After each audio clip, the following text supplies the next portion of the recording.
Welcome back to my channel Mo Blogs. তোমরা কেমন আছো সবাই? আশা করি ভালো আছো, আমিও ভালো আছি। তো সবাইকে শুভ সকাল।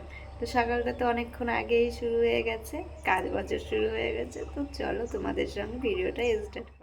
এইখানে চলে এসেছি সিঁড়িটা ঝাড় দিতে, কারণ কি বলো তো, কদিন ধরে সিঁড়িটা ঝাড় দেওয়া হচ্ছে না। যেহেতু আমি একটু বেড়াতে গেছিলাম, তারপরে কি বলো তো, মাও একা একা সব কিছু এক হাত দিয়ে সামলাতে পারে না। যেহেতু বাড়িতে একটা দোকান আছে, রান্না সংসারের সব কাজ করা, তার জন্য পরে আমি বাড়িতে এসে আমি সিঁড়িটা ভালো করে ঝাড়টা দিয়ে টিয়ে নিচ্ছি। আর সিঁড়িতে যেহেতু অনেক জিনিস আছে, সেই জিনিসগুলো আমাকে সরাতে হচ্ছে, তোমরা দেখতে পাচ্ছ। তো এইখানে চলো আমি এই জিনিসগুলো সরিয়ে সরিয়ে ঝাঁট দিয়ে নিচ্ছি। আর ফ্যানটা কি বলো তো, বাবা যেহেতু শীত পড়ে গেছিলো, সে তার জন্য ফ্যানটা ভালো করে বেঁধে মুছে টুছে রেখে দিয়েছে। এখন আবার যেহেতু গরম পড়ে গেছে, এখন আবার সেটাকে খোলা হবে। আর তো তোমরা আগের ভিডিওতে আমার দেখেছো যে আমরা বাড়ির সবগুলো ফ্যান ধুয়ে মুছে তারপরে আবার সবগুলোকে লাগানো হয়েছে। তো ওটাই বা যেহেতু ধুলো পড়ে যায়, তার জন্য খুলে খুলে সেইগুলোকে আবার পরিষ্কার করতে হয়। আর এইখানে দেখো আমি কিন্তু দেয়ালের পাশ দিয়ে একটু এখানে খাদ মতন আছে, তো সেইখানে একটু ধুলো জমেছিল, তাই সেখান থেকেও একটু পরিষ্কার করে নিলাম। কারণ উপরে যে ছাদের টিনটা আছে, টিনের ওইখান থেকে বাঁশের গুঁড়ি পড়ে ভীষণ পরিমাণে, তার জন্য ওইখান থেকে কিন্তু আমার ঝাড় দিয়ে নিতে হয়, তাহলে খারাপ দেখা যায়। তারপরে আমি চলে এসেছি এবার জলের বালতি নিয়ে, যেহেতু সিঁড়িটা হচ্ছে ঝাঁপ দেওয়া হয়ে গেছে। আর এখন জলের বালতি নিয়ে চলে এসেছি। মানে কি বলতো, একটার পরে একটা একটার উপর একটা মেয়েদের কাজ করতে হয়, মানে একটা মিনিটও বিশ্রাম নেই। তো চলো কথা না বাড়িয়ে কাজ করে নিই।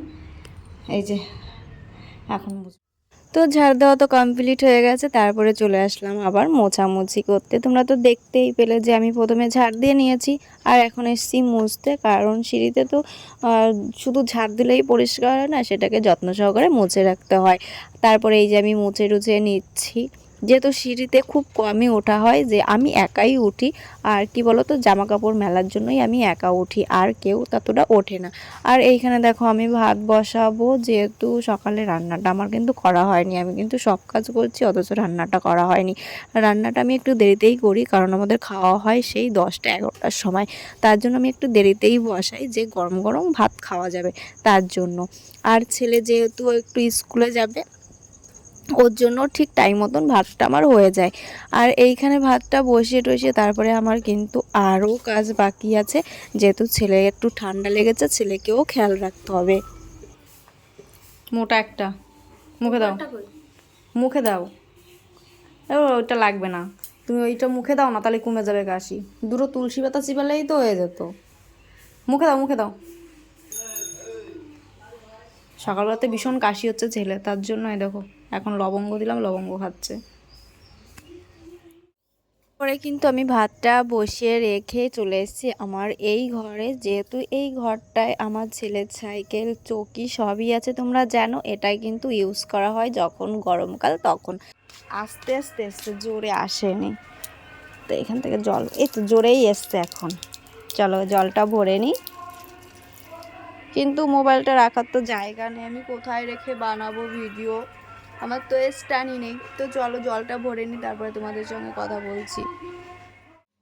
জল ভরে রেখে চলে এসেছি চেয়ারগুলো মুছতে, কারণ চেয়ারগুলোতে কিন্তু ধুলো পড়ে গেছে। আর ক্যামেরাম্যানটা কিন্তু আমার ছেলে, ভাত হয়ে গেছে, ভাতটা ছেলেকে খেতে দিয়েছি, আর বলছি একটু ক্যামেরাটা করে দে, তার জন্য ও ক্যামেরাটাও করে দিচ্ছে। আর এইখানে দেখো আমি কিন্তু অ্যালোভেরা তুলছি, এইখান থেকে অ্যালোভেরাটা তুলবো। আর হ্যাঁ, আজকে আমার ছেলের তো স্কুলই নেই, আজকে তো রবিবার, তার জন্য স্কুল তো বন্ধ। তার জন্য ছেলে আজকে আমার ভিডিওটা বানিয়ে দিচ্ছে।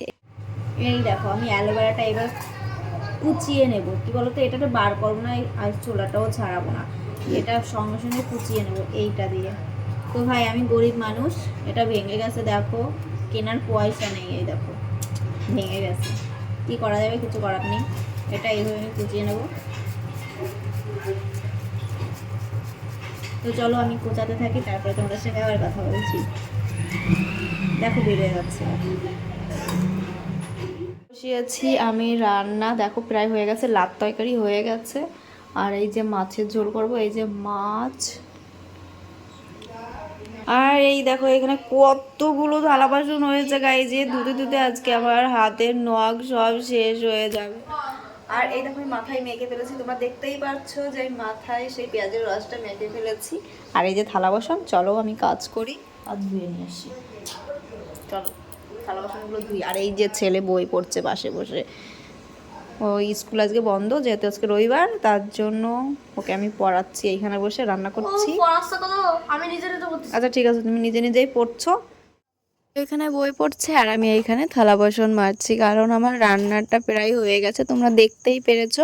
আর ছেলে স্নান টেনান করে টোরে এখানে বই নিয়ে বসেছে। ওর একটা রুটিন আছে যে ওই স্কুল যদি ছুটি থাকে তাহলে ওকে স্নান টেনান করে দুপুরবেলা বই নিয়ে বসতে হবে, যেটা আমরা ছোটোবেলায় করে থাকতাম, যে স্কুল বন্ধ থাকলে স্নান টেনান করে টোরে দুপুরবেলা আমরা বই নিয়ে বসতাম, খেয়ে দিয়ে আবার ঘুমিয়ে পড়তাম, বিকেলবেলা খেলা করতাম। সেই একই রুটিন কিন্তু আমি আমার ছেলেকেও বানিয়ে দিয়েছি, যেটা আমি করে এসেছি সেটাই আমার ছেলের রুটিন। ঘুম থেকে উঠে সব কাজ কমপ্লিট হয়ে গেছে, এখন আমি এখানে বসে আছি। তো চলো, তোমাদের অনেকগুলো জিনিস দেখানো আছে, কারণ ছেলে বানাবে এখন প্রজেক্ট, কালকে স্কুলে দেখাতে হবে। মামা বাড়ি যাওয়ার কারণে প্রজেক্টগুলো বানানো হয়নি, আসলে কি জানতো না স্কুলে, এই তো বললো যে প্রজেক্ট বানাতে, তার জন্য একটু লেট হয়ে গেছে। তাই আবার ও গেছে সব কিছুর পাতা আনতে, জোগাড় করতে, যে কি কি পাতার প্রজেক্ট করতে দিয়েছে, ঔষধি পাতা, সেইগুলোর প্রজেক্ট বানাবে, তাই ও গেছে পাতাগুলো আনতে। আর আমি এখানে বসে আছি, আর ও আসলেই তারপর ওর প্রজেক্ট বানানোর জন্য সাহায্য করব। তো চলো তোমরা দেখতে থাকো পরপর ভিডিওগুলো, তাহলে তোমরা বুঝতে পারবে। এই হচ্ছে ছেলের প্রজেক্ট, তো অনেকগুলো প্রজেক্ট দিয়েছে, তো তোমাদের দাদাভাই কাগজ কিনে এনেছে, এইগুলোই সেইগুলো করতে হবে, ভারতের ম্যাপ, আর 10টা হচ্ছে ওষুধি পাতা, সেইগুলো সম্বন্ধে কিছু লিখতে হবে, তারপরে প্রজেক্টগুলো জমা দিতে হবে। তো চলো ভিডিওটা আর বড় করছি না, ভিডিওটা যদি ভালো লাগে like comment share and subscribe করে দিও, আর যারা ফেসবুক থেকে দেখছো তারা ফলো করে নিও। আর আমি এইখানে কিন্তু পাতাগুলো এক এক করে গোছাচ্ছি, আর ছেলেও গেছে পাতাগুলো আনতে। আর হ্যাঁ, ভিডিওটা বড় করছি না, চলো টাটা।